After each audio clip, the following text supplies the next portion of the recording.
बोलो श्री गिरिराज महाराज की जय। कृष्ण कन्हैया लाल की जय।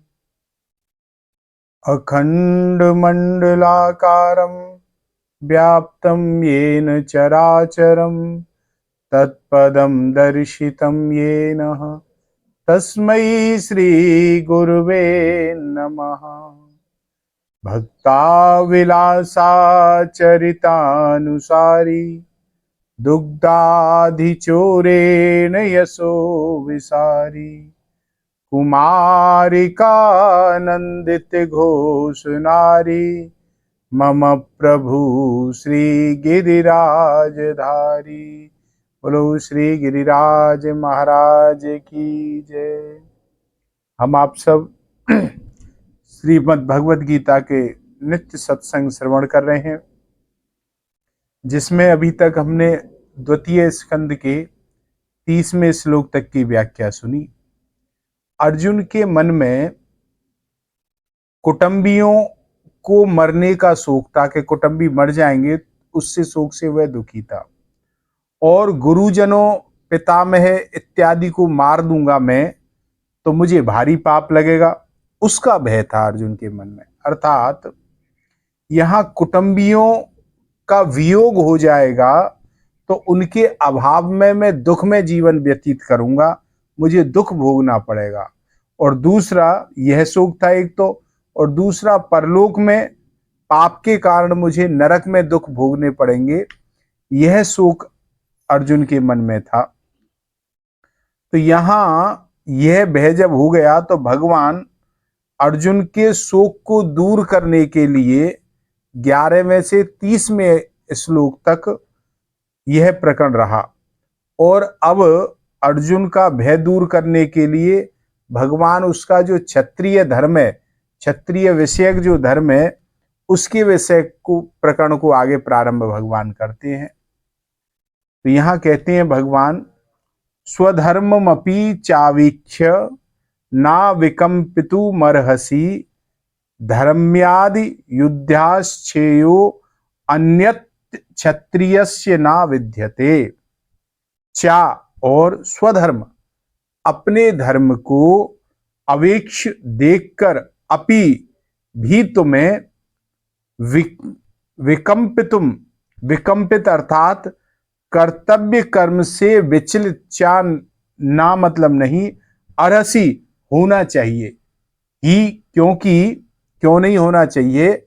क्योंकि धर्म्यात धर्म में, युद्धात युद्ध से बढ़कर, क्षत्रिय के लिए अन्यतः कोई दूसरा श्रेय कल्याणकारी कर्म ना विद्यते है। क्षत्रिय के लिए धर्मों में अपने स्वधर्म से युद्ध के अलावा कोई दूसरा कल्याणकारी कर्म क्षत्रिय के लिए नहीं है, ऐसा कहते हैं भगवान।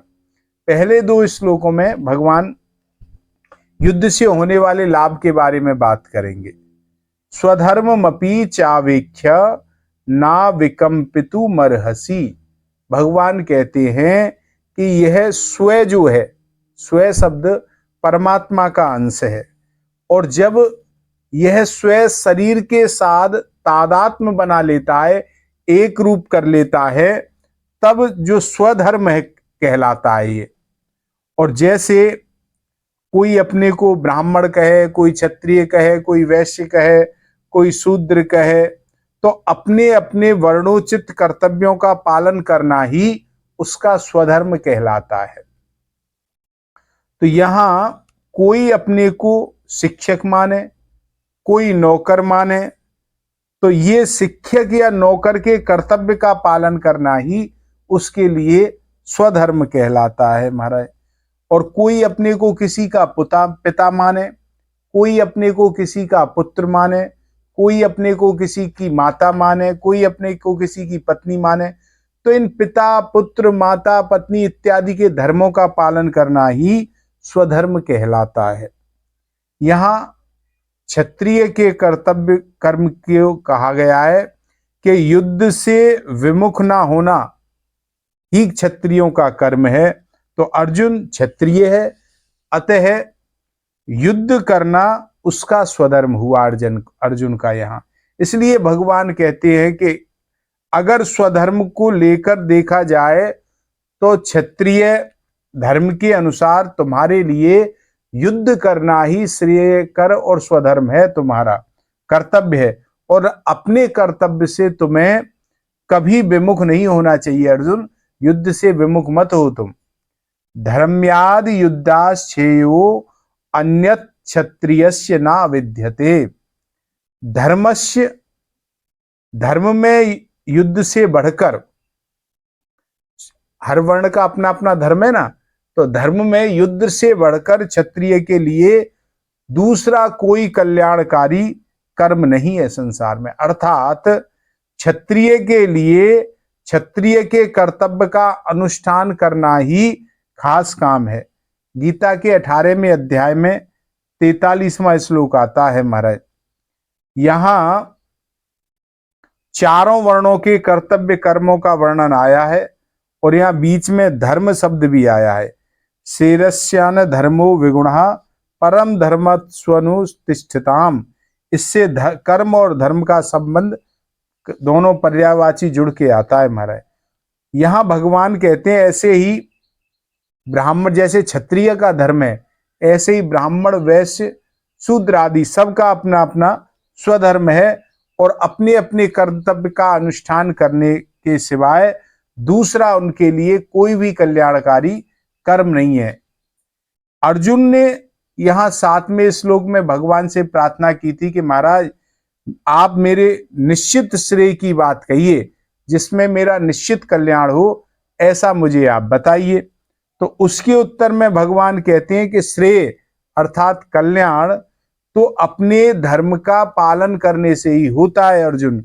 और तुम क्षत्रिय हो, तुम्हारा धर्म है युद्ध करना, तो तुम्हें युद्ध करना चाहिए, तुम्हारा कल्याण युद्ध से होगा। अतः तुम्हें अपने युद्ध रूप धर्म से विमुख नहीं होना चाहिए, युद्ध से विमुख मत हो तुम। तो यहां देह देही के विवेक का वर्णन करने के बाद जब भगवान यहां से 48वें श्लोक तक देही के स्वधर्म का कर्तव्य पालन का वर्णन करते हैं, कारण क्या है कि देह और देही के विवेक से जो तत्व मिलता है वह तत्व देह के सदुपयोग से और स्वधर्म के पालन से भी मिल सकता है, दोनों से मिल सकता है। विवेक में जानना मुख्य है, जो देह देही का है उसमें तो जानना मुख्य है, और स्वधर्म पालन में करना मुख्य है। केवल जानने से काम नहीं चलता।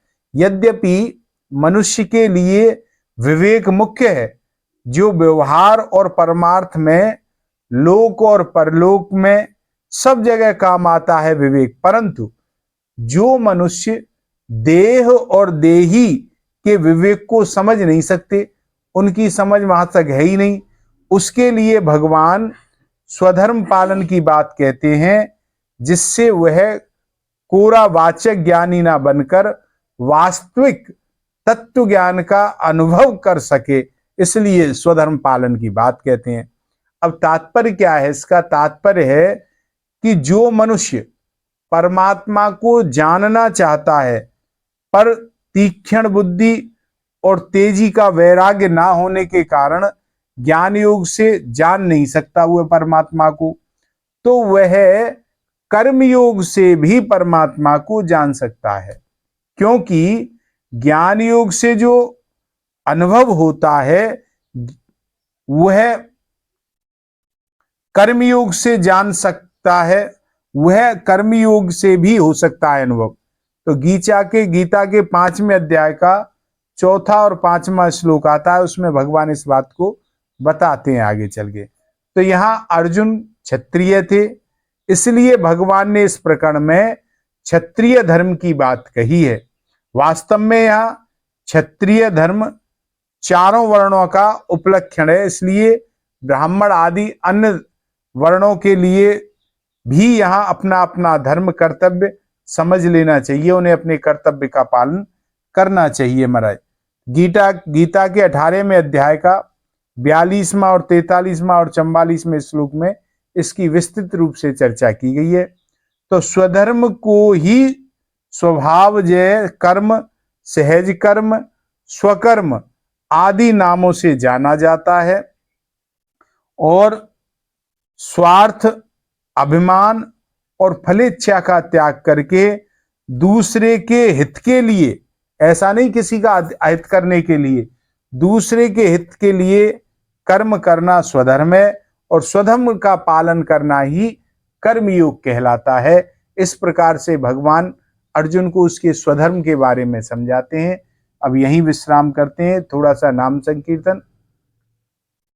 श्री कृष्ण गोविंद हरे मुरारी, हे नाथ नारायण वासुदेवा। श्री कृष्ण गोविंद हरे मुरारी, हे नाथ नारायण वासुदेवा।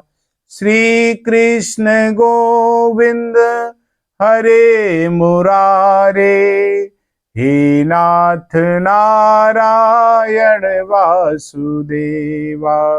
श्री कृष्ण गोविंद हरे मुरारे, हे नाथ नारायण वासुदेवा।